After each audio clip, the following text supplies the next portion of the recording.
அனைவருக்கும் வணக்கம். இது Sarathi law studies. Sarathi law ஸ்டடீஸில் டைப்ஸ் ஆஃப் இண்டெம்னிட்டி பார்க்க போகிறோம். இதுக்கு முன்னாடி வெறும் இண்டெம்னிட்டினா என்னன்றதை பார்த்துட்டோம்.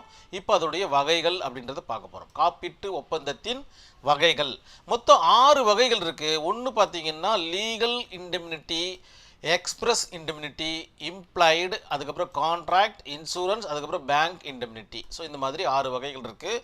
இதில் உங்களுடைய கொஸ்டின் பேப்பரில் அடிக்கடிக்கு கேட்கக்கூடிய கான்செப்ட் டைப் என்னன்னு பார்த்தீங்கன்னா, இந்த எக்ஸ்பிரஸ் அடிக்கடி கேட்டுக்கிட்டே இருப்பாங்க, அதே போல் இம்ப்ளைடு அடிக்கடி கேட்டுக்கிட்டே இருப்பாங்க.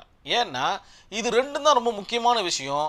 இந்த ரெண்டுத்துக்குள்ளே இருந்து தான் மற்றதுங்கெல்லாம் வெளியில் வருது. ஸோ அதனால தான் இதை உங்களுக்கு கேட்டுக்கிட்டே இருக்கிறதுக்கான காரணம். இந்த கொஸ்டின் கேட்டாங்கன்னா எடுத்த ஒன்று நீங்கள் இம்ப்ளைடுக்குள்ளே ஓடிடக்கூடாது. வாட் இஸ் இண்டெம்னிட்டி அப்படின்ற ஒரு கான்செப்டை எழுதிட்டதுக்கு அப்புறமா அதோட டைப்ஸை நரேட் பண்ணிவிட்டு அதுக்கப்புறமா இம்ப்ளைடு கேட்டாங்கன்னா இம்ப்ளைடு, எக்ஸ்பிரஸ் கேட்டாங்கன்னா எக்ஸ்பிரஸ் பண்ணால் தான் உங்களுக்கு இந்த கொஸ்டின் முழுமையடைஞ்ச மாதிரி ஒரு ஃபீல் இருக்கும். அந்த வகையில் நம்ம முதல்ல பார்க்கக்கூடிய இண்டெம்னிட்டி என்னன்னு பார்த்தீங்கன்னா லீகல் இண்டெம்னிட்டி அப்படின்ற ஒரு கான்செப்ட். ஒரு நிறுவனம் ஒன்று இருக்குது, அரசாங்க நிறுவனமோ அல்லது அரசாங்க உதவி பெறும் நிறுவனமோ இருக்கும் பட்சத்தில் இவர் உள்ள வேலை செய்கிற அந்த ஊழியர்கள் இருக்காங்க இல்லைங்களா, வேலை செய்யும் வேலைக்காரர்கள் இருக்காங்க இல்லைங்களா, அவங்க செய்கிற தப்புக்கு நேரடியாக பொதுமக்களை பாதிக்காது. அதாவது இவங்க பெருசாக ஒரு லஞ்சம் கையாடல் பண்ணுறாங்க இல்லை பெரிய ஊழல் பண்ணிடுறாங்க அப்படின்னும் போது அதோடைய பாதிப்பு, அந்த பணத்தினுடைய பாதிப்பு பொதுமக்களை பாதிக்காது. இது இந்த நிறுவனத்திற்குண்டான பொறுப்பு தான் அப்படின்றத சொல்கிறது தான் இந்த லீகல் இண்டெம்னிட்டி அப்படின்ற ஒரு கான்செப்ட். அடுத்தது எக்ஸ்பிரஸ். அடிக்கடி உங்களுடைய கொஸ்டின் பேப்பரில் கேட்டுக்கிட்டே இருக்கிறாங்க. வாட் இஸ் எக்ஸ்பிரஸ்னால் மிக தெளிவான ஒரு காப்பீடு அப்படின்ற மாதிரி அர்த்தம். தெளிவான இண்டெம்னிட்டி, அதாவது ஒரு கான்ட்ராக்ட் நடக்குதுன்னா அந்த கான்ட்ராக்டில் என்னெல்லாம் நடத்தணும், ஏ என்ன வேலை செய்யணும், பி என்ன வேலை செய்யணும், அந்த சி என்ன வேலை செய்யணும், இந்த மாதிரியான விவரங்கள் தெளிவாக வரையறுக்கப்பட்டிருக்கும் அந்த ஒரு வகையான இண்டெம்னிட்டி தான் இந்த எக்ஸ்பிரஸ் இண்டெம்னிட்டி. இது ஒரு வகையான கான்ட்ராக்ட் தான். இது ஒரு சில நேரங்களில் பை ஓரலாகவும் இருக்கலாம் அப்படின்ற மாதிரி சொல்லப்படுது. பல நேரங்களில் இது ரிட்டனாக தான் இருக்கணும், எழுத்து வடிவில் இருக்கணும் அப்படின்ற மாதிரியும் சொல்லப்படுது. நம்ம நிறைய இண்டெம்னிட்டி கான்ட்ராக்டில் சைன் போடுறோம், ஆனால் நமக்கே தெரிய மாட்டேங்குது. ஒரு வாகன இன்சூரன்ஸாக இருக்கட்டும், இல்லை வீட்டுடைய பாதுகாப்பு இன்சூரன்ஸாக இருக்கட்டும், நம்மளுக்கு உண்டான இன்சூரன்ஸாக இருக்கட்டும், இந்த மாதிரி காப்பீடு சம்மந்தப்பட்ட எந்த விஷயத்துக்கும் நம்ம எதுவுமே படித்து பார்த்துட்டு சைன் பண்ணுறது கிடையாது. அதனுடைய கான்செப்ட் எல்லாமே இந்த எக்ஸ்பிரஸில் வந்துருன்றதை நம்ம நினைவில் வச்சுக்கிங்க. ஒரு எக்ஸாம்பிளாக எழுதிக்கிங்க. இம்ப்ளைடு இண்டெம்னிட்டி அப்படின்னா என்னென்னா அடிக்கடி உங்களுடைய கொஸ்டின் பேப்பரில் கேட்குறாங்க. என்னன்னு பார்த்தீங்கன்னா ஒரு மறைமுகமான ஒரு காப்பீடு அப்படின்ற மாதிரி அர்த்தம். இது பை ஓரலாகவும் இருக்கலாம், இல்லைன்னா ரிட்டனாகவும் இருக்கலான்ற மாதிரியும் சொல்லப்படுது. ஆனால் எந்த விஷயம் சொல்லப்படவில்லையோ அந்த விஷயத்தில் சிக்கல் வருதுன்னா ஆட்டோமேட்டிக்காக இந்த இம்ப்ளைடு அப்படின்ற கான்செப்ட் வந்துடும். மறைந்து கொண்டிருக்கும் அந்த காப்பீடு வெளிப்படும். அப்போ என்ன பண்ணுவாங்கன்னு பார்த்தீங்கன்னா அனலைஸ் பண்ணுவாங்க, எது சரி எது தவறுன்னு ஆனரபிள் கோர்ட் அனலைஸ் பண்ணி அதற்குண்டான தீர்ப்பை வழங்கும். இதுதான் பார்த்தீங்கன்னா இம்ப்ளைடுன்ற கான்செப்டுக்கு உண்டான அர்த்தம்.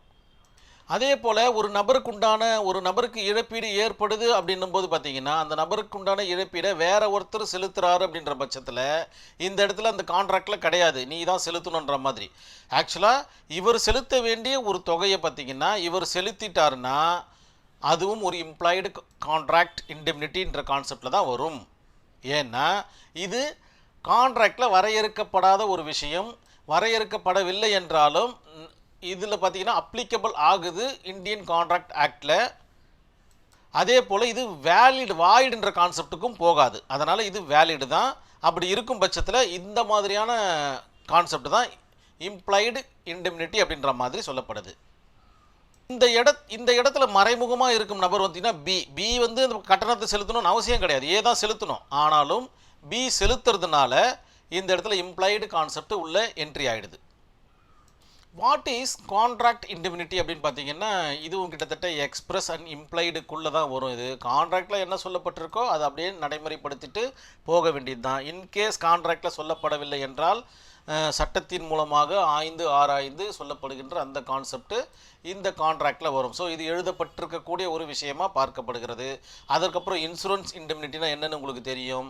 கிட்டத்தட்ட எக்ஸ்பிரஸ் மாதிரி தான் இன்சூரன்ஸ் காப்பீட்டு நிறுவனத்தில் போடப்படுகின்ற அந்த ஒரு கான்செப்ட். 3ஆம் நபருக்கோ அல்லது 2ஆம் நபருக்கோ இழப்புகள் ஏற்படும் போது இந்த இன்சூரன்ஸ் கம்பெனி பார்த்திங்கன்னா அந்த இழப்பீடை வழங்கும். இது எல்லாமே உங்களுக்கு தெரிஞ்ச விஷயம் தான், தெரியாத விஷயம் ஒன்றும் கிடையாது. பேர் மட்டும்தான் கொஞ்சம் கரடு முரடா. இண்டெம்னிட்டி அப்படின்னா ஏதோ ஒரு பெருசா அப்படின்ற மாதிரி இருக்கும். மிக மிக இலகுவான ஒரு டாபிக் இந்த இண்டெம்னிட்டின்ற டாபிக். இந்த பேங்க் இண்டெம்னிட்டி என்ன அப்படின்னு பார்த்தீங்கன்னா, பேங்கர்ஸால் யூஸ் பண்ணக்கூடிய ஒரு கான்செப்ட். இதுவும் பார்த்தீங்கன்னா சொல்லப்படவில்லை என்றாலும் அது செய்யப்படும். ஃபார் எக்ஸாம்பிள், ஒரு அக்கௌண்ட்டை நீங்கள் ஓப்பன் பண்ணுறீங்க. அக்கௌண்ட் ஓப்பன் பண்ணும்போது பார்த்தீங்கன்னா 500 ரூபாய் இல்லைன்னா 5000 ரூபாய் அந்த அக்கௌண்ட்டில் இருக்கணும் அப்படின்ற மாதிரி ஒரு கான்செப்ட் இருக்குது இல்லைங்களா?